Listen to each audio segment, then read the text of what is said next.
بسم اللہ الرحمن الرحیم۔ السلام علیکم ورحمۃ اللہ وبرکاتہ۔ سامعین و ناظرین، آج کی اس ویڈیو میں حضور علیہ الصلوۃ والسلام کی ابتدائی عمر کے چند واقعات بیان کیے جائیں گے، لیکن اس سے پہلے آپ سے یہ ضرور گزارش کی جائے گی کہ اگر آپ ہمارے چینل پر نئے ہیں تو چینل کو سبسکرائب کر دیں، بیل آئیکن کو پریس کر دیں تاکہ ہر نئی آنے والی ویڈیو آپ تک پہنچ سکے۔ سامعین و ناظرین، زمانہ رضاعت میں حضور علیہ الصلوۃ والسلام اپنی رضائی والدہ کے پاس مکہ سے باہر رہے اور بنو سعد کے بچوں میں کھیل کود کر بڑے ہوئے۔ 4 سال کی عمر میں شق صدر کا واقعہ پیش آیا جب 2 سفید پوش آدمی آئے اور آپ صلی اللہ علیہ وآلہ وسلم کو پکڑ کر زمین پر لٹا دیا، پھر آپ کا سینہ چاک کیا تو یہ نظارہ دیکھ کر آپ علیہ السلام کے رضائی بھائی عبداللہ بن حارث نے فوراً گھر جا کر ماں کو اطلاع دی۔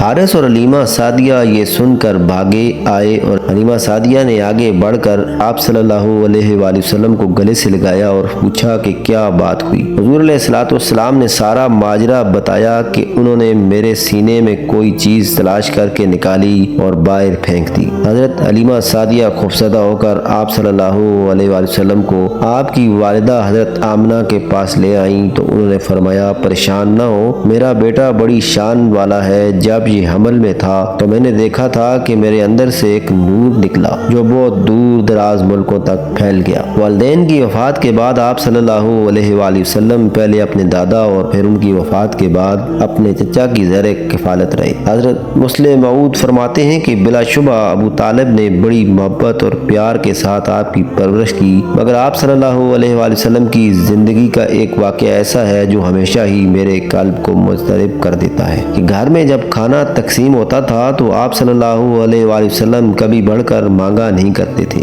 باقی بچے لڑ جھگڑ کر مانگتے مگر آپ صلی اللہ علیہ وآلہ وسلم ایک طرف خاموش کھڑے رہتے اور جب چچی کچھ دیتی تو لے لیتے۔ بالعموم اس واقعہ کو رسول کریم صلی اللہ علیہ وسلم کے وقار اور متانت کے طور پر پیش کیا جاتا ہے۔ حضور علیہ الصلوۃ والسلام 12 سال کی عمر میں حضرت ابو طالب کے ساتھ شام کے ایک تجارتی سفر پر گئے تو بصرہ کے مقام پر رہنے والے عیسائی راہب بحیرہ کی خانقاہ کے قریب جب قریش کا یہ قافلہ پہنچا تو بحیرہ نے کشفی نظارہ دیکھا کہ تمام پتھر اور درخت وغیرہ سجدہ میں گر گئی۔ اسے معلوم تھا کہ الہی نوشتوں کی روح سے ایک نبی مبعوث ہونے والا ہے، اس لیے اس نے اپنی فراست سے سمجھ لیا کہ اس قافلے میں وہ نبی موجود ہے اور اپنے قیافہ سے حضور علیہ الصلوۃ والسلام کو پہچان لیا۔ نوجوانی کے زمانے میں حضور علیہ الصلوۃ والسلام نے بعض نوجوانوں کے ساتھ مل کر حلف الفضول معاہدے میں شرکت فرمائی جس کا مقصد غرباء اور مظلوموں کی مدد کرنا تھا۔ زمانہ نبوت میں آپ نے فرمایا، اس معاہدے کے مقابلہ میں اگر مجھے سرخ اونٹ بھی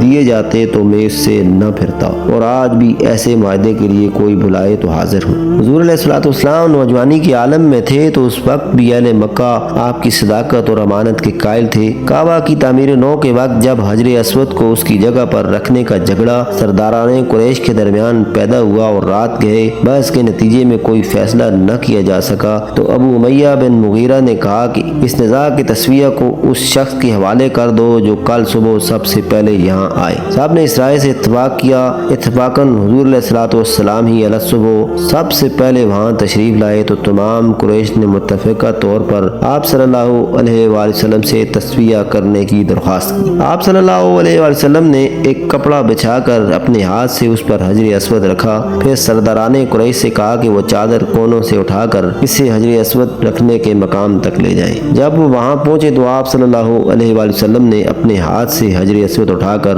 اسے اس جگہ پر رکھ دیا۔ سامعین ناظرین، یہ تھے چند واقعات جو حضور علیہ الصلوۃ والسلام کی ابتدائی عمر کے تھے۔ اگر یہ ویڈیو پسند آئی ہے تو لائک کر دیجئے گا، اس ویڈیو کے متعلق کمنٹ سیکشن میں ضرور بتائیے گا۔ حاضر ہوتے ہیں نئی ویڈیو کے ساتھ، اپنا خیال رکھیے گا۔ اللہ حافظ۔